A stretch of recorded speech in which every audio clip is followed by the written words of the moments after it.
여러분 안녕하세요. 유하. 오늘 또 금요일입니다. 이제는 4월달도 거의 다 가는 것 같아요. 이제 점점 날씨가 많이 이렇게 따뜻해지고 더워지죠. 이제 우리가 만날 날이 좀 더 가까워진다고 저는 믿고 싶습니다. 좀 있으면 그렇게 이제 만날 거라 믿고요. 선생님이 자꾸 지난 방송을 이렇게 많이 들어봤는데 기침을 너무 많이 해요. 그리고 막 목에서 막 쇳소리 많이 나죠. 근데 사실 교실에서도 물론 그러긴 하지만 여기가 먼지가 많아요. 스튜디오라 여기 막 덥고 그래서 좀 더 그런 것 같아요. 그래서 좀 여러분들이 이해해 주기 바랍니다. 부탁드리겠습니다. 자, 그러면요. 오늘은요. 우리가 이제 항상 시작할 때 여러분 이제는 좀 안 헷갈리죠. 뭐 세계사 수업이에요. 막 이런 애들이 있는데 항상 오늘은 미니쌤과 함께하는 역사 이야기를 한번 하려고 하는데요. 오늘은 외국어의 한자식 표현을 한번 해보려고 그래요. 우리가 이제 좀 있으면 여러분 세계사 배우는데 세계사를 배우다 보면 한자식 영어, 그러니까 영어나 외국어를 한자로 옮기다 보니까 그런 표현들이 많이 나오거든요. 이거를 이제 아까 우리가 선생님이 오기 전에 그 한문 선생님한테 물어보고 왔어요. 이런 식의 한자식 표현을 가차자라고 해요. 가짜 문자. 그러니까 글씨의 음을 빌려오는 거예요. 왜 우리 코카콜라를 가락이라고 쓰고 읽기는 이제 코카콜라라고 읽는 것처럼. 자, 외국어의 한자식 표현을 한번 보려고 하는데요. 우리가 흔히 기독교, 그러니까 우리한테 가장 익숙한 서양 문화 중에 하나가 기독교거든요. 이 기독교가 중국을 통해서 들어와요. 그러다 보면, 기독교 자체가 크리스트교를 한자식으로 바꾼 거거든요. 그래서 기독교의 사람 이름이나 이런 것들이 대부분이 다 한자식으로 바뀐 게 많아요. 그래서 제일 대표적인 게요. 지저스 크라이스트가 우리가 한자로 읽을 땐 예수 그리스도라고 되는 거예요. 그래서 재밌는 게 흥선대원군 시절에 천주교 신자들이 박해받을 때 이분들이 순교 다니면서 예수 마리아를 막 외치면서 죽었대요. 예수 마리아 하면서 이렇게 죽으니까 그걸 잘 모르는 사람들은 여우머리. 그래서 야, 왜 저 사람들 여우머리를 이렇게 외치면 죽지 해서 그쪽이 여수골이라는 지명이 생길 정도로 이렇게 이 한자식 표현이 이렇게 오는 건데요. 피터라는 이름은 베드로라고 불리죠. 이게 다 성인들의 이름이에요. 예수님 12제자 이름. 그리고 잔은 요한이라 불리고요. 폴은 이제 바울이라 불리죠. 그래서 우리 논산에 센폴 여중 학생들 있잖아요. 그 센폴이라는 게 처음에는 선생님은 학교 이름 들고 무슨 학교 이름이 저렇지 했는데 알고 봤더니 세인트 폴. 그러니까 성 바울어 중학교라는 뜻이죠. 그리고 우리 어른들이 굉장히 많이 쓰는 이름 중에서 우리 유럽을 구라파라는 이름을 많이 써요. 구라파 하는데 이게 유럽이라는 뜻이에요. 그리고 아메리카는 메이가 중국말로 미라는 뜻이거든요. 그래서 미국 이게 다 이런 뜻입니다. 그래서 서양 이름들도요 이렇게 다양하게 불려요. 이제 재밌는 게 서양에서도요, 특히 유럽에서는요 나라 말이 많잖아요. 우리가 제일 잘하는 영어, 불어, 스페인어, 독일어, 이탈리아어, 러시아어가 다 달라요, 발음이. 그래서 헨리라는 이름, 여러분 남자 학생들 중에서 축구 좋아하는 학생들 많이 할 거예요. 헨리라는 이름이 보통 프랑스 가면 앙리로 불리고 독일에 가면 하일리가 되죠. 그리고 이탈리아에 가면요 엘리코가 돼요. 이게 같은 사람이에요. 피터가 프랑스에 가면 피에르가 되고요. 러시아에서는 우리 표트르 대지 할 때 표트르, 티에리 앙리 할 때 앙리가 맞아요. 그리고 이 피터가 스페인에 가면 페드로가 되는 겁니다. 페드로. 그리고 존, 아까 말했던 존이 프랑스에 가면 짱이 돼요. 짱. 그리고 독일에 가면 요한이 되고요. 러시아에 가면 이반이 됩니다. 그리고 스페인에 가면 후안. 그리고 이탈리아 가면 조반니라는 것. 이런 식으로 다 똑같은 사람이에요.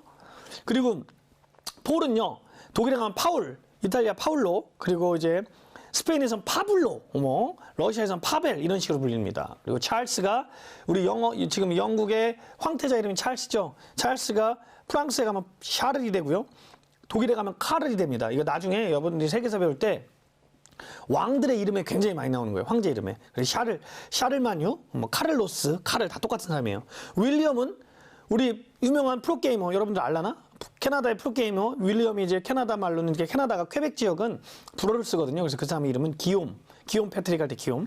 그리고 이제 독일어로 가면 비레름입니다. 그래서 우리 활 잘 쏘는 사람, 사과 머리에다 놓고 쏘는 사람 비레름 테리라고도 하고 윌리엄 테리라고도 하죠. 그리고 필리프, 펠리포 다 똑같은 사람이에요. 잔뜩 있어요. 엄청 많이 준비했으니까 더 봐야 돼요. 스테판 같은 사람, 우리 지난 시간에 했던 그 농구선수 스테픈 커리는 에티엔, 프랑스는, 그리고 독일에 가면 슈테판이 되고요. 스페인에 가면 에스테반이 돼요. 선생님 어렸을 때 만화 중에 태양소년 에스테반이라는 유명한 만화 있었는데 이게 다 스테픈이라는 뜻이죠. 제임스는요, 프랑스에 가면 자크가 되고요. 독일에 가면 야콥이 됩니다. 그리고요, 이탈리아 가면 자코모, 스페인에는 디에고라고도 하고 하메스라고도 해요. 여기 J가 H 발음이 나거든요. 그리고 앤서니는 앙투앙, 안드레아스.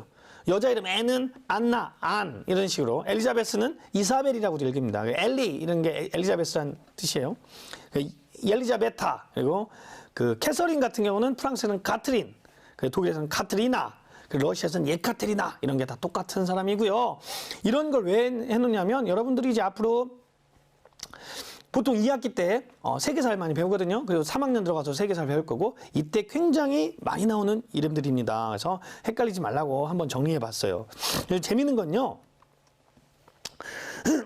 이 국가, 외국, 특히 서양 국가들이 이 국가 이름들이 한자로 전해오면서 우리나라로 전해오면서 굉장히 재밌게 전해져요. 지금 우리나라 신문에서는요. 1950년대 한국전쟁 시기의 신문 기사를 봐도 우리나라에 도와준 원조해줬던 16개 나라 있잖아요. 이런 나라들의 한문 이름이 다 한문식으로 써요. 그래서 이게 어디야? 막 이래요. 재밌는 게 맨 위에 크게 보이는 노서화가 러시아죠. 러시아. 그래서 러시아어과를 노어노문과라 불러요. 대학의 러시아과를 러시아 미안합니다.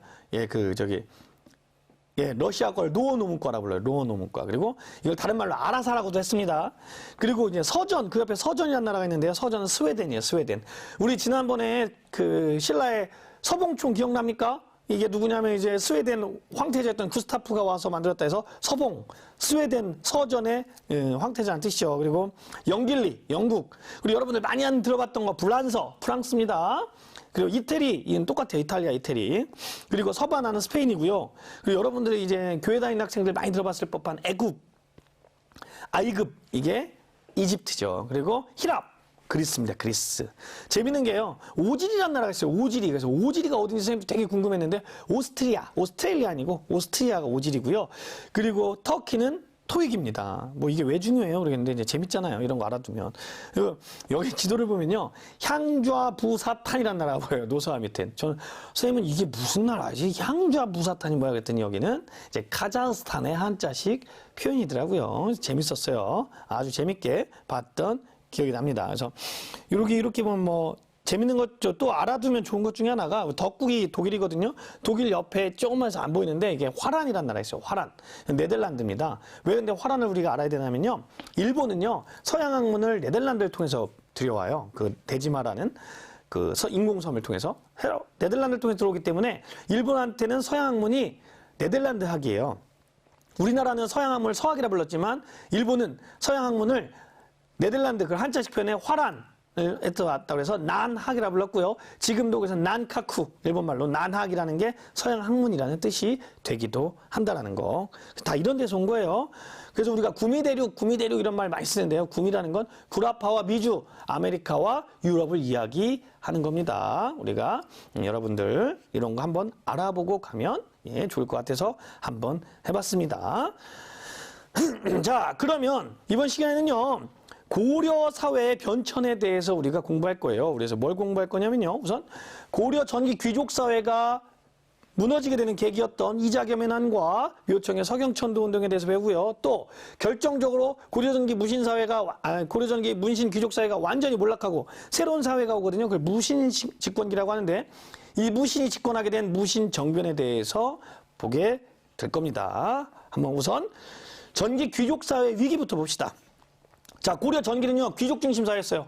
귀족의 사회 지배층을 이뤘는데, 이런 문벌 귀족들은요, 특권 세력이에요. 모든 걸 자기들이 특권을 가져다 보니까 점점 이 특권을 불려가면서 모든 부를 축적하기 시작합니다. 특히 이제 받는 토지 있잖아요. 이 사람들이 가장 많이 축적했던 부가 토지예요. 땅이에요, 땅. 그 음서제나 또 뭐 여러 가지, 공음전이나 아니면 그 공신으로 받던 토지를 계속 모아서 점차 토지를 넓혀가서 장원 또는 농장이라 불리는 커다란 대토지를 소유하게 돼요. 그러면서 이 당시 문벌 귀족의 사치를 보여주는 대표적인 게요. 이런 사치품들이에요. 이 당시 이제 우리 무역선에서 발견된 것들인데요. 은팔찌라든지 금으로 만든 물병, 그리고 맨 밑에 뭔 줄 알아요? 이게요. 우리 그 상감청자로 만든 목침이에요. 목침, 베개. 이 정도로 상상이나 해보세요. 지금, 그때는 뭐 물론 지금만큼 값어치가 뛰어나지는 않겠지만 지금 수천만 원, 수억 하는 이걸 벽에를 비고 잔다고 생각해 보십시오. 엄청난 거죠. 이게 그 당시 귀족들의 사치가 이렇게 극에 달했다라는 걸 보여주는 거예요. 근데요, 자, 우리 생각해 봅시다. 귀족들이 사치를 부린다면 당연히 반대급부로 백성들은 어떻게 될까요? 살기가 매우 어려워졌겠죠. 이 사람들은 살기 어려워지니까 자기 땅을 잃고 유민으로 전락하게 됩니다. 선생님, 유민이 뭐예요? 유민은 떠돌아다니는 사람을 유민이라고 하는 거예요. 예, TMI 학생 썩을 대로 썩었는데 맞습니다. 이때 모습은 마치 흡사 언제와 비슷하냐면요. 신라 말기, 신라가 무너지기 직전과 매우 비슷해요. 그만큼 나라가 썩을 대로 썩었습니다. 그리고 결정적으로 더 썩은 건 뭐냐? 이렇게 부를 축적하다 보니까요, 이 귀족들끼리 싸움이 나요. 왜? 자기들이 더 많이 갖겠다 하면서 이 시스템이 무너진 거예요. 그러면서 이 귀족들끼리 싸우게 되는데 그 첫 번째가 이자겸연아니고 두 번째가 묘청의 서경천도 운동이었다는 겁니다. 그럼 이 귀족들의 다툼은 주로 어떤 사람들끼리 나올까요? 원래 계속 기득권을 가지고 있었던 기득권층과요. 그리고 신진 세력, 새롭게 등장하는데 이 사람들이 다 특권을 독점하니까 신진 세력이 가질 게 없잖아요. 서로 간에 갈등이 일어나게 됩니다. 그게 전기, 고려전기 문벌 귀족 사회가 무너지게 되는 결정적인 계기였다는 거죠. 예. TMI 학생 맞아요. 나라의 흥망성쇠는 다르지 않아요. 대부분 비슷합니다. 대부분. 말한 역사적으로 보면요. 동서양을 막론하고요. 망하는 나라의 거의 이건 현상은 비슷해요. 거의 다 비슷합니다. 자, 그러면 이 첫 번째 이자겸의 난을 봅시다. 근데 이자겸을 보기 전에 경원 이씨를 보는데요. 이 경원 이씨는요. 문종에서 인종까지 5명의 왕에게 9명의 자기 딸을 부인으로 만들었던 아주 대표적인 외척 가문입니다. 왕실과 거듭된 혼인관계를 맺는데요. 얼마나 심하냐면요. 보세요. 표를 한번 봅시다. 11대 문종은요. 이자연이라는 사람 딸 3명이 전부 다 문종의 부인으로 들어가요. 그리고 이자연의 아들이었던 이석이나 이정 이런 사람들이 전부 다 또 왕비를 보냅니다. 그리고 이자겸의 조카였던 이해까지도 왕비를 보내고 또 이호도 이자겸의 아들이거든요. 이 사람도 자기 딸을 순종에게 시집을 보내는 거예요. 근데 여기서 끝나는 게 아니에요. 이 이자연의 손자였던 이자겸은요. 자기의 둘째 딸을 16대 예종임금에게 시집 보내거든요. 근데 재밌는 건 자, 그래서 인종이 나왔어요. 그러니까 예를 들어서 예종과 이자겸의 둘째 딸이 결혼해서 아들이 낳았어요. 그게 인종이거든요. 근데 그 인종한테도 또 누구 시집 보내냐면 자기의 셋째 딸, 넷째 딸을 시집 보내요. 무슨 말이에요? 자, 표를 봅시다. 이자겸은요. 자기의 손자에게 자기 딸을 시집 보내는 겁니다. 그러니까 인종의 입장에서는 누구랑 결혼한 거예요? 이모랑 결혼한 거예요. 이모랑. 그러니까 인종의 입장에서는 이자겸은 뭐예요? 외할아버지이자 장인어른이 돼버리는. 이게 무슨 말이 됩니까? 그랬는데 그 당시는 이 왕족에게서는요. 우리가 흔히 말하는 이 근친혼 그리고 이런 것들이 굉장히 많이 일어나요. 왜냐하면 그 특권이라는 건 나누면 안 되잖아요. 그러니까 그 핏줄 결혼하면 계속 커지기 때문에 철저한 근친혼을 합니다. 그래서 서양도 그걸 마찬가지예요. 귀족들끼리 서양의 왕족들끼리 근친혼을 많이 해요. 그러니까 그 사촌이랑 결혼하고 막 이래요. 여기는 이모랑 결혼합니다. 삼촌이랑 결혼한 거예요. 자, 이렇게 이자겸의 힘이 얼마나 강했지 하면 특히 인종 때는 인종 봐봐요. 인종이라는 임금이 나의 손자이자 나의 사위니까 뭐 솔직히 눈에 보이는 게 있겠습니까? 엄청나게 자기 멋대로 굽니다. 그러니까 인종은요. 아무리 장인어른이지만 자기의 측근들을 시켜서 이자겸을 제거하려고 그래요. 하지만 눈치채고 실패해버립니다. 심지어 이자겸이 화가 나잖아요. 그러니까 이 왕 주변에 있는 사람들 다 죽여버려요. 그때 앞장선 사람이 척준경이라는 사람인데 왕이 놀래서 이제 알았으니까 물러가라 했는데 척준경은 물러가지 않고 왕한테 화살을 쏴서 활이 왕 앞에 떨어질 정도로 굉장히 무례하게 굽니다. 그러니까 이제 인종은요, 나중에 인종이 도망가는데 인종을 주변에 호위하는 사람이 없을 정도예요. 10명이 안 남을 정도로 왕 주변에 다 도망가요. 무서우니까. 그러니까 인종은 어쩔 수 없이 이자겸에게 가서 왕위를 바칩니다. 할아버지, 당신이 왕을 해주세요라고 했는데 아무리 천하의 이자겸이라도 왕위를 빼앗는다는 거, 찬탈한다는 거 쉽지가 않았겠죠. 울면서 거절했다고 그래요. 그러면서 인종은 결국 다시 이제 다 생각해 보세요. 인종이 다시 왕위를 차지하긴 했지만 왕의 권한은 완전히 땅이 떨어졌겠죠. 아무도 왕으로 인정해주지 않았겠죠. 그러면서 고려 전기 귀족 사회가 흔들리기 시작하는 거예요. 왕의 권위가 땅에 떨어지게 됩니다. 그럼 이자겸은 어떻게 됐을까요? 네. 그러니까 이 세상에 믿을 놈이 하나도 없는 거죠. 자기의 최측근이었던 척준경이 이제 이 인종 세력에 꼬임을 당해서 결국 이자겸을 배신하고 이자겸을 제거합니다. 그럼 척준경은 어떻게 됐을까요? 역시 자신도 제거되게 됩니다. 역사의 교훈. 배신하면 언젠가 배신당한다. 이런 겁니다.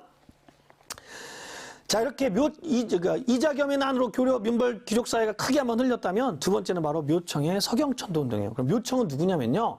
이 개경 세력들이 100년 이상 개경에서 계속 기반을 잡고 권력을 장악하다 보니까 너무 모든 걸 다 이렇게 기득권을 장악하니까 왕 입장에서는 왕권이 약해지잖아요. 새로운 세력을 등용하기 시작해요. 그게 누구냐면 서경 세력이에요. 평양 세력, 묘청, 정지상 이런 사람들. 서경 세력을 등용하는데 이 사람들은 당연히 신진 세력이니까 특권이 없겠죠. 왜? 개경 세력들 다 가지고 있으니까 이 개경 세력과 계속 부딪히게 돼요. 그러면서 이 사람들은 특히 이때가 언제냐면요. 이 여진족이 금나라를 만들어서 우리나라에게 분신의 예를 요구할 때예요. 근데 이때 이자겸이라든지 척준경 이런 사람들의 찬성으로 결국 우리는 금을 사대하게 되죠. 섬기게 되잖아요. 야, 부끄럽다. 어떻게 우리를 부모로 섬기던 여진을 우리가 임금이라고 섬길 수 있냐면서 금에 대한 사대를 반대하고 자주의식을 강하게 주장합니다. 그리고요, 이 사람들의 사상적 기반은 뭐였냐면 풍수지리셨어요. 풍수지리가 뭐예요? 개성의 땅의 기운은 다 됐다. 서경의 땅의 기운이 훌륭하다. 서경으로 이사 갑시다. 라고 요구합니다. 서경의 천도를 추진했고요. 인종은 거기에 솔깃해서 서경의 대화궁이라는 궁전까지도 만들게 됩니다. 하지만 누가 반대했을까요? 당연히 개경 세력이 엄청난 반대를 했겠죠. 이 김부식을 비롯했던 개경 세력이 여기에 엄청나게 반대하고요. 결국 그래서 이 개경천도가 무산되자 묘청은 반란을 일으켜버려요. 이럴 바엔 우리가 차라리 우리가 나라를 세우겠다면서 나라를 세워버립니다. 그게 대위, 국호는 대위고요. 연호는 천계예요. 자, 여기서 중요한 거 연호를 썼다는 거 뭐라고 했죠? 우리는 금나라를 섬기지 않은 자주적 국가이다라는 의식의 발현이라고 했잖아요. 그러면서 금을 정벌하고 이런 자주의식을 주장합니다. 하지만 1년 만에 결국 김부식에게 진압당하고 맙니다. 이게 그 당시 서경천도 운동의 세력범이에요. 꽤 많은 세력을 참 점거하긴 했습니다. 주로 서북 쪽에.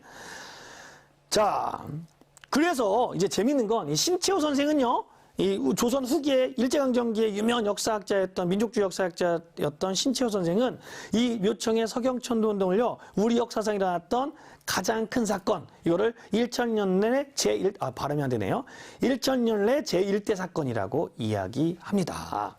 이게 무슨 말이냐면요. 묘청 세력과 김부식 세력을 뭐라고 하냐면 난가 불가 세력 대 유가 세력 그리고 국풍파 대 한학파 진보당 대 진보 세력 대 보수 세력 그리고 독립 세력 대 4대 세력의 싸움이다라고 얘기하면서 결국 서경 세력의 패함으로 인해서 우리는 진취적이고 독립적인 세력이 패하게 됐다. 안타깝다라고 이야기를 하는 겁니다. 그래서 이건 우리 역사상 가장 큰 사건이었다 해서 일천년내 제1대 사건이라고 이야기를 하기도 합니다. 자, 그럼 개성 세력과 서경 세력 다시 한번 정리해 볼까요? 자, 개경 세력의 사상적 기반은 유학이었습니다. 유학, 보수적인 유학. 그에 비해 서경 세력은 풍수지리설을 바탕으로 서경 길지설, 서경이 더 지덕이 좋다라는 걸 주장했고요. 자, 금나라에 대한 세력적의 태도를 보면 개경은 당연히 사대적이었고 서경 세력은 자주적인 태도를 보입니다. 그리고요. 이 역사 계승의식을 보면요. 개경 세력, 특히 김부식 같은 경우는요. 신라 계승의식이 강해요. 그래서 김부식이 쓴 역사책, 뭐죠? 우리나라 현존하는 가장 오래된 역사책, 삼국 사기를 보면 신라 계승의식이 강하게 드러나 있습니다. 그 증거는 신라가 본기로 가장 먼저 나오고요. 양도 제일 많고요. 뭐 여러 가지 이유가 있어요. 자, 그에 비해 서경 세력은 옛 서경의 수도였던 고구려를 가장 계승한다고 하고 있습니다. 이 개경 세력의 대표자는 김부식이고요. 서경 세력의 대표자는 묘청과 정지상입니다. 한번 봐두면 좋겠죠. 자, 빠밤. 자, 과제 1. 고려 전기 귀족 사회의 동요를 가져온 두 가지 사건. 뭐라고 했었죠? 첫째, 이자겸의 난. 왕권이 아주 땅의 바닥에 떨어지죠. 두 번째, 묘청의 서경천도 운동. 자, 선생님, 우리 책에는요. 서경천도 운동이라고 나오지 않고 묘청의 난이라고 나와요. 라고 이야기할 수 있어요. 자, 정확하게 말하면요. 묘청의 서경천도 운동을 하다 실패하니까 묘청이 난을 일으키는 거예요. 그래서 두 개가 분리해서도 보지만 그냥 하나로 서경천도 운동이나 묘청의 난이나 똑같은 걸로 보기도 합니다. 그냥 같은 거라고 생각하시면 돼요. 그냥 너무 분리하지 마세요. 자, 이렇게 고려 전기 문벌 귀족 사회가 막 흔들리고 있었어요. 사실은 거의 무너지기 직전인데 결정적으로 확 무너지게 된 것. 그건 뭐냐면 무신정변입니다.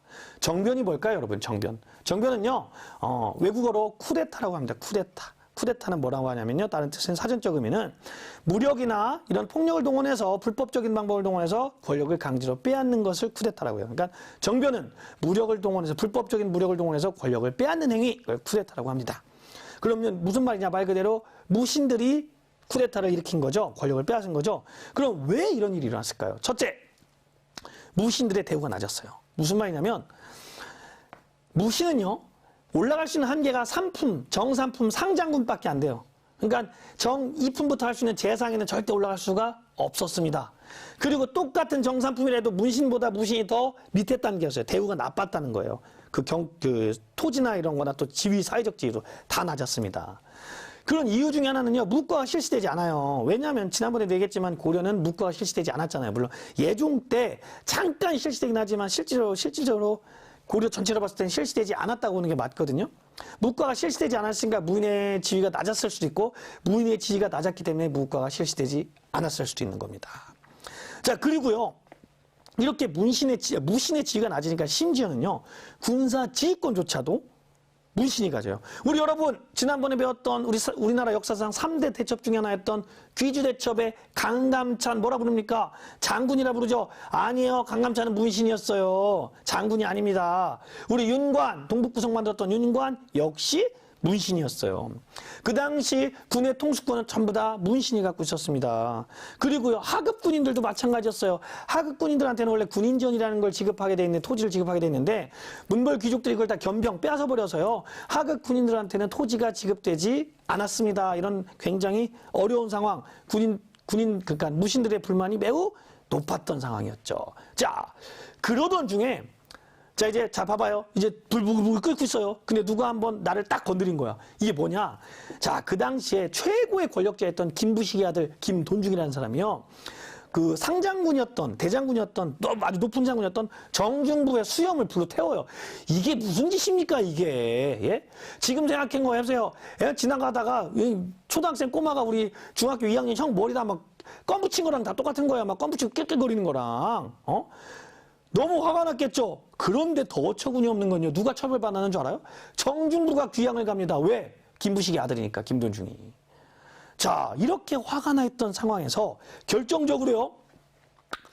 의종이라는 임금이 보현원에 행차를 가게 되는데, 임금이 행차를 가서 연회를 베풀잖아요. 술 먹고 그러는데 심심하니까 문신들이 이제 무신들, 군인들 보고 야, 너희들 한번 격투를 한번 해봐라. 수박이라고 하는데 격투를 한번 해봐라 합니다. 근데 그 당시에 문신이었던 할레라는 사람이 이송이라는 상장군이에요. 제일 높은 사람이에요. 이 상장군을 평소 사이가 안 좋았나 봐요. 그러니까 일부러 망신 주기 위해서 이송을 저 사람 무술 잘한답니다. 저 사람이 나오게 하세요 하고 왕한테 막 꼬드겨요. 그러니까 의종이 그래 이 상장군이 한번 해보시게 했는데 그리고 상대편에 누굴 붙이냐면 가장 젊고 날쌔던 힘센 병사를 하나 붙입니다. 아니 할아버지랑 젊은 애랑 싸우는데 싸움이 되겠습니까? 이송이 나가 떨어지자 할례가 품이 훨씬 낮은 할례가 올라가서 그냥 귓방망이를 그냥 때려 올려버리는 거예요. 진짜 이건 폐륜이죠, 폐륜. 이건 아니잖아요. 그러니까 이걸 보던 정중부와 이의방 등의 무신들은 도저히 안 되겠다. 이거는 우리가 참을 수가 없다면서 문신들을 다 그냥 다 죽여버립니다. 그냥. 눈에 띄는 사람은 뭐라고 하냐면 누구든 간만 쓰고 있으면 다 죽여라 이럽니다. 그러면서 완전히 씨를 말려버려요. 그리고 의종을 폐위시켜버리고 명종을 즉위시킵니다. 이걸 우리는 뭐라 불러요? 무신정변이라고 하는 거예요. 자, 이게 1170년이거든요. 자, 이 무신정변을 계기로요. 정확하게 100년간 1270년 강화도에서 개경으로 천도할 때까지 정확하게 100년간 무신들이 권력을 잡습니다. 이걸 무슨 시대라고 하냐면 우리는 무신정권 시절 이렇게 얘기를 합니다. 무신정권은요. 처음에는요. 1인자가 없었어요. 그래서 여러 명이 같이 다스립니다. 그걸 우리는 좀 어려운 말로 무인집정의 시대라고 해요. 무인집정. 여러 명이 다 같이 다스려요. 그래서 제일 처음에는 정중부, 이의방, 이고 이 세 명이 같이 다스려요. 이 사람들이 다스리던 게 뭐였냐면 중방이라는 권력기구를 바탕으로 이 세 사람이 같이 다스려요. 근데 권력은요 원래 부자 간에도 못 나눈다고 그래요. 아버지랑 아들도 못 나눠요. 왜 중국 역사서 보면 아버지가 아들 죽이고 막 이러잖아요. 이 세 명이 싸움이 나요. 근데 세 명뿐이 싸움이 나는 게 아니라 이 세 명 뒤에 또 싸움이 나요. 그러니까 정중부, 이의방, 이고가 힘을 합쳐서 이제 이의방이 이고를 죽여요. 그러니까 이 이의방을 또 누가 죽이냐면 정중부가 죽여요. 그러니까 이제 정중부 하나 남았죠. 이걸 누가 죽이냐면 경대승이 죽여요. 경대승은 좀 이따 2년 있다 병사예요. 그러니까 또 누가 권력을 잡냐면 이의민이라는 사람이 권력을 잡아요. 근데 이의민을 또 누가 죽이냐면 최충현이 죽여요. 이 뭐 하는 거예요, 막. 막 엄청난 권력 다툼이 일어납니다. 이런 틈을 타서 문신들이 남아있던 지방에 남아있던 문신 세력들이 반란을 일으켜요.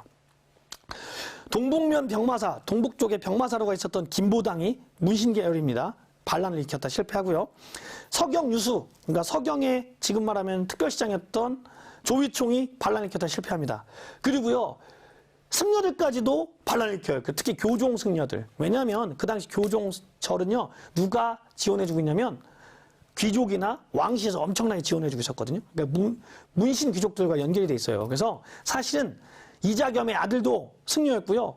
우리 누구지? 저기 왕의 아들도 승려예요. 대각국사 의천도 왕족이에요. 왕자예요. 이런 식으로 이렇게 그 왕실이나 문신 귀족들과 연결돼 있던 교종 승려들도 반란을 일으키는데 그게 귀법사의 난이라고 불립니다. 전부 다 진압은 됩니다만 하여간 이런 식으로 무신정변에 대한 반발이 있었지만 결국은 이걸 누가 다 정리해버립니까? 결국 최후의 승자는 바로 최씨정권이에요. 최충원이라는 자입니다. 이 최충원은요. 이의민이라는 자를 제거해버리고 권력을 장악한 다음에 이때부터 이제 안정적으로 돼요. 그래서 최충원부터 그 아들 최후, 최황, 최의까지 4대에 걸쳐서 60여 년간 정권이 유지가 돼요. 그러니까 총 무신 정권이 100년인데 그중에 60년, 약 60%를 최씨 정권이 잡게 되는 거죠. 이 사람들이 권력을 장악하는데요. 이 최씨 정권의 권력 기반은요. 바로 교정, 도감이라는 거예요. 좀 이따 다시 정리해 줄 텐데 그전까지는 중방이라는 권력기관이었었다면 최충원은요. 교정, 도감이라는 걸 설치하고 자기가 직접 교정, 별감이라는 거에 취임을 해요. 그런 다음에 실질적으로 최고의 권력자가 됩니다. 왕은 있었어요. 왜 우리가 이 무신집권기에 왕들을 명, 신, 희, 강, 고, 원이에요. 명종, 희종, 신종 뭐 이렇게 명신, 희, 강, 고, 원인데 이 사람들은 굉장히 뭐라고 하지? 힘이 하나도 없었습니다. 자, 그리고요. 도방이라는 게 뭐냐면 경대승이 사실은 그 정중부를 죽이고 권력을 잡았지만 항상 두려움에 자기를 죽일지 몰라는 두려움에 떨어서 그 자기 부분의 사병들을 항상 이렇게 호위하게 되는 호위 무사를 가지고 있었는데 그걸 도방이라고 하거든요. 이 도방을 자기가 그대로 가져 더 강화합니다. 그런 중에 이제 그 최충원의 아들이었던 최우 때는요. 정방이라는 걸 설치하는데 왜 그러냐면 이제는 이때 되면 문신을 하도 많이 죽여서 주변에 문신이 없어요. 그러니까 관료로 쓸 사람이 없어요. 그러니까 정방이라는 걸 자기 집 앞에다가 만들어서 자기가 원하는 이 문신 관료를 뽑아서 쓰는 인사기구를 만들었습니다. 그러니까 완전 국가 공적 시스템이 망가져버린 그냥 자기 마음대로 하는 시절이 돼버린 거죠. 그리고 여러분들 잘 아는 삼별초. 와, 우리 삼별초 하면 막 몽골에 끝까지 저항했던 막 정의로운 부대라고 생각하죠? 아니에요. 삼별초는 이 무신정변의 사병기구였어요. 이 원래는 최충원 때 야별초라고 해서 뭐라고 하지? 밤에 순찰 도는 그 경찰의 역할을 하는 거였는데 이걸 점점 늘려서 좌별초, 우별초 뭐 이렇게 해서 크게 만들고 자기 사병 집단으로 만든 겁니다. 그래서 이 삼별초가 끝까지 몽골에 저항했던 이유는 뭐냐면요. 이렇게 보는 사람도 있어요. 그걸 자주적으로 보기도 하지만 자기들의 권력 기반점 무신이 무너지니까 무신정변이 무너지니까 끝까지 저항한 거예요. 무신정변은 몽골에게 저항하면서 자기 세력을 계속 유지해 나갔거든요. 요 겹쳐요. 무신집권기와 몽골 침입기가 겹칩니다. 자, 권력기구 한번 볼까요? 처음에는 중방이었다가 최씨 정권 이후에는 계속 교정도감이 가요. 이 교정도감은 계속 갑니다. 그 뒤로도 계속 가요. 그래서 최후 때 정방이 설치되고요. 도방과 삼별초는 사병집단이었다라는 거 표로 다시 정리해 줄게요. 자, 보면 최충원 이후에는 교정도감은 계속 간다는 겁니다. 정방이 생기지만 최고의 권력기구는 교정도감이에요. 왜 이렇게 강조하냐? 두 번째 과제 빠밤. 최씨 정권 시기 권력기구는 바로 무엇일까요? 좀 전에 말했죠. 교정, 도감이라는 겁니다. 이거는요. 시험 문제에 나올 확률이 98%쯤 됩니다. 왜? 가끔 선생님에 따라서 안 내긴 하지만 선생님 같은 경우는 항상 시험 문제에 교정, 도감이 나왔던 것 같아요. 항상 꼭 기억해 두시기 바랍니다. 교정, 도감. 자, 근데 우리가 무신정변 시기는 살기가 좋았을까요? 나빴을까요? 원래 최충원이나 이런 무신들은 처음에 권력을 잡으면요. 백성들에게 토지 계획을 약속하고 엄청 잘한다고 약속을 해요. 하지만 시간이 지날수록 더해요, 더해. 문신 때보다 더해.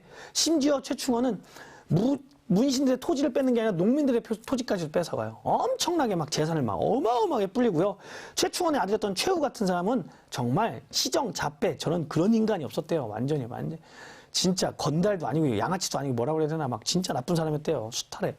엄청나게 수탈을 많이 합니다. 그리고 결정적으로요, 이 무신 집권자 중에 하나였던 이의민이라는 사람, 왜 최충원이 그 사람을 제거했다고 하는 이의민이라는 사람은 원래 어머니가 천민이었어요. 근데 원래 고려시대 일천즉천에서 어머니나 아버지가 둘 중에 하나가 천민이면 자기도 천민이 돼요. 그러니까 이의민의 신분은 뭐예요? 천민이죠.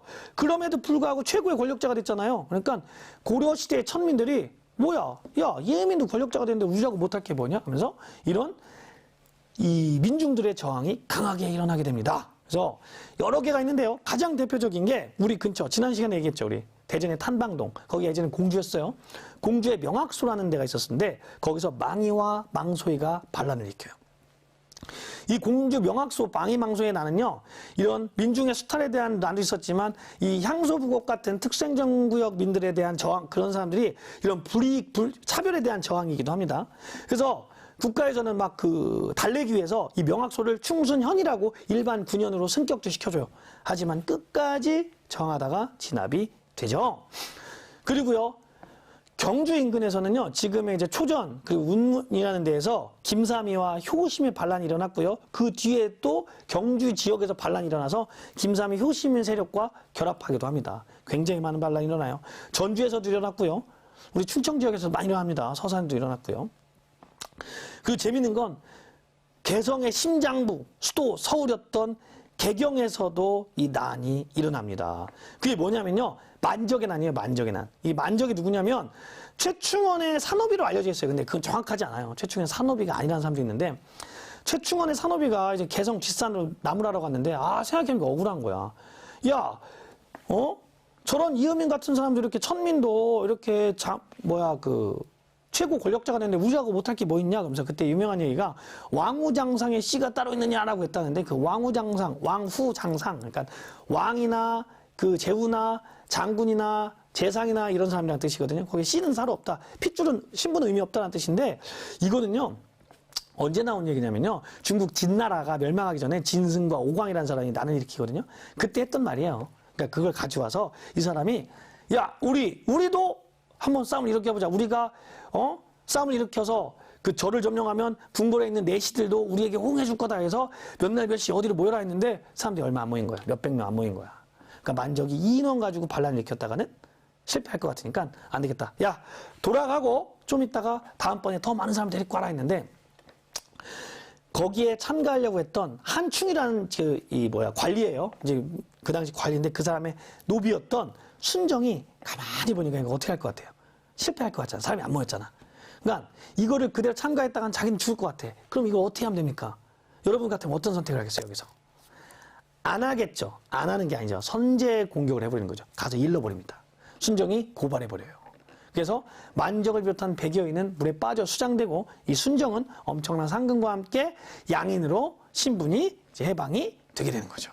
참, 그러니까 이게 항상 그래요. 뭐든지 다 같이 죽고 다 같이 싸우자 해야 돼. 다 같이 싸우다 다 같이 죽자 해야 되는데 결국은 한 명이 배신자가 나요. 그럼 그 사람은 성공하지만 나머지는 전부 다 실패하는, 이런 거. 자, 이런 게 안타깝죠. 자, 그래서 만적의 난은 실패합니다. 그래서 만적의 난은요, 다른 것들과 좀 다르게 신분 해방운동의 성격이 있다고 하면 할 수 있어요. 그러니까 자, 망이망소의 난은 향소부곡의 이런 특별행정구역민의 차별에 대한 반대였다면, 이 만적의 난은 신분 해방운동적 성격을 가지고 있었다라는 거 기억하기 바랍니다. 자, 여기 보면은 이렇게 정리가 되어 있죠. 그래서 서경, 개경, 공주, 전주, 담양, 진주, 합천, 운문, 경주, 초전, 엄청나게 많은 것들이 일어나고요. 이 당시 사료를 보면요, 우리 충청지역 서산 이런 데서도 많은 이런 게 일어나기도 합니다. 이 많은 말 반란이 일어나기도 합니다. 자, 그러면 이제 오늘 조금 빨리 끝날 것 같아요. 학습 정리를 한번 해보도록 하겠습니다. 자, 고려 전기 귀족 사회가 위기가 되는 큰 두 가지 사건 뭐라고 했죠? 이자겸의 난과 묘청의 난, 또는 때로는 묘청의 서경천도 운동이라고 했죠. 자, 이렇게 고려 전기 사회가 흔들리게 되는데요. 특히 묘청의 서경천도 운동 같은 경우는 우리 신채호 선생님이 조선시대 후기 일제강점기 굉장히 유명한 역사학자였던 신채호 선생님이 뭐라고 평가했습니까? 조선 역사상 1000년 내 제1대 사건이었다. 가장 큰 사건이었다. 이 묘청의 서경천도 운동이 실패함으로 해서 우리나라의 자주성이 많이 훼손되었다. 이렇게 얘기를 하게 되는 거죠. 자, 그리고요. 세 번째, 무신정변의 배경을 봅시다. 자, 뭐였어요? 무신들의 낮은 지위, 그리고 하급 군인들에게는 군인전을 지급하지 않고요. 그리고 문신들의 무시 이런 거였죠. 남알벨 선생 학생 전기면 언제쯤인가요? 하는데 고려시대를 전기와 후기로 나눌 때 전기는 우리 흔히 무신정변을 기준으로 전기와 후기로 나누기도 해요. 무신정변을 계기로 완전히 이 사회가 바뀌거든요. 그래서 무신정변을 계기로 전기는 무신정변 전까지. 그래서 이제 왕으로 따지면요. 시간 좀 있으니까 알려줄게요. 우리 고려시대 왕은 한번 외워두면 좋아요. 태해, 정광, 경성, 목, 현덕, 정문, 순선, 헌, 숙, 예, 인, 의 요때까지가 흔히 문벌 귀족사의 마지막이고요. 명, 신, 희, 강, 고, 원 요때가 무신집권기예요. 그 뒤에는요. 원의 간섭기이기 때문에 왕 이름이요 다 충자가 들어가고 왕으로 바뀌어요. 조종이 아니고 열선, 숙해, 충렬왕, 충선왕, 충해왕, 충목왕, 뭐 공민왕 이런 식으로 바뀌게 됩니다. 그래서 이런 거로 이렇게 나눈다라는 거 우리가 알아두면 될 것 같아요. 그리고 아까도 얘기했지만 뭐 한뢰라든지 그 김돈중 같은 사람들의 문신의 무시 이런 게 결국은 계기가 되어서 무신들이 정변을 일으키게 되는 거죠. 결정적인 계기는 뭐였다? 의종의 보현원 행차였다라는 거 기억하기 바랍니다. 무신 집권은요, 무신 정권은 최초에는 무인 집정이라 해서 주로 이제 무신들이 공동으로 권력을 공유했죠. 그래서 이의방, 정중부, 경대승, 이의민 순서로 갑니다. 특히 이의민 기억하라고 했죠. 이 의민은 뭐 한 사람이라고 했죠? 천민 출신이라고 했잖아요. 천민 출신. 근데 자기 이의민은요, 자기는 이제 경주 왕족의 아들이랑 막 그렇게 후손이라고 얘기하는데 하여튼 이의민이 이제 천민 출신이었어요. 자, 그러면서 이걸 전부 다 정리하고 어떻게 보면 이제 무인 집권 시기를 이렇게 무신 집권 시기를 안정적이라면 좀 그렇지만 이제 권력이 다툼 없이 쭉 가게 되는 게 누구였다? 최충헌이었습니다. 물론 최충헌도요. 최충헌의 최씨 집안도요. 최충헌, 최후, 최양, 최의 다음에 마지막은 김준이라는 사람이 임현이라는 사람과 손을 잡고 권력을 바꿔버려요. 그러다가 김준도 죽이고 임현, 임유문 부자가 이렇게 가다가 결국은 이 문벌 귀족 문신 세력들에게 다 이제 제거당하고 개경으로 천도하면서 1270년 무신 정권은 끝나게 되거든요. 하지만 그 중에 최씨 정권은 60년간 이어졌던 굉장히 강력했던 왕권을 그 권력을 가진 사람들이었다는 거 꼭 기억하고요. 이 최씨 정권의 권력 기구는 뭐였다? 시험에 반드시 나온다고 했죠. 교정 도감이었다는 겁니다. 선생님 괄호치고 교정 별감은 뭐예요? 교정 도감의 최고 책임자 직책이에요. 그게 교정 별감인데 이건 누가 했습니까? 최씨 세력이 한 거예요. 최충헌이 했다가 아들 최후, 최양, 최의가 한 거죠. 김준, 임년, 임유부도 해요. 그런 거라는 겁니다. 그리고요. 최후 때는요. 문신 자체가 없어지니까 이 문신을 새롭게 이렇게 끌어들이기 위한 인사기구였던 정방이 있었다. 국가의 공적인 게 아니에요. 과거를 통한 게 아니라 자기가 너 일로 와. 내 말 잘 들어. 이러면서 쓰기 시작하는데 이때 등용된 문신이요. 이제 우리 국어책에 많이 나오는데 이규보라는 사람이에요. 동국 이상국 집순. 이런 사람도 나옵니다. 물론 훌륭한 사람도 나오긴 하겠지만 네. 김씨 정권은 없어요. 김씨 정권이 어디 있어요? 김씨는 고려시대 김씨는 정권이 없었습니다. 신라시대 왕족이 김씨이긴 하지만 네. 그리고 몽고와의 40년이 아니라 보통 30년이라고 얘기는 하죠. 예. 이건 다음 시간입니다. 네. 민중들의 반란도 많이 일어나는데요. 우선 공주 지역에서 망소희의 난, 그리고 그 경상도 지역에서 김삼희와 효심의 난, 그리고 개경에서 만적의 난도 일어나는데 개경의 만적의 난은 무슨 성격을 가지고 있었다? 신분, 해방운동의 성격을 가지고 있었다는 거 꼭 기억하기 바랍니다. 자, 그럼 질문 이메일 여기로 해주면 돼요. 여러분들. 여기로 해주시고. 자, 그럼 다음 시간에 뭘 배우냐면요. 이제 드디어 아까 계속 여러분들이 말했던 몽고 아니에요. 그리고 몽고 아닙니다. 몽골이에요. 몽골. 몽고는요. 몽골인을 약간 비하하는 표현이에요. 그래서 더 이상 몽고라는 표현 안 씁니다. 몽골이라고 합니다. 몽골이, 자, 우리가 알아야 되는 게 중국 대륙이요. 거란족이 일어났다가 그걸 누가 여진족이 다시 일어났다가 이걸 누가 몽골족이 일어나서 돼요. 그래서 이걸 요금원이라고 하고요. 서양의 유명한 역사학자였던 비트포겔은 이거를 무슨 왕조라고 합니까? 중국을 정복한 왕조였다 해서 정복왕조다라고 표현도 하거든요. 이 원나라 가장 강력했던 전 세계를 지배했던 칭기스칸 하는 원나라. 우리는 30년간이나 버팁니다. 대단한 거죠. 그래서 세계에서 이 원나라에게 가장 대우를 많이 받는 게 우리 고려예요. 진짜로. 이 고려 대모황쟁과 그리고 고려 후기가 어떻게 변화되었나? 완전히 바뀌어요. 지배층이 바뀝니다. 제도가 바뀝니다. 풍습이 바뀌어요. 그거에 대해서 우리는 배워보도록 하겠습니다. 언제? 다음 주 수요일 1교시에요. 자, 여러분들 오늘 고생 많이 했고요. 다음 주 수요일 1교시에 봅시다. 유바!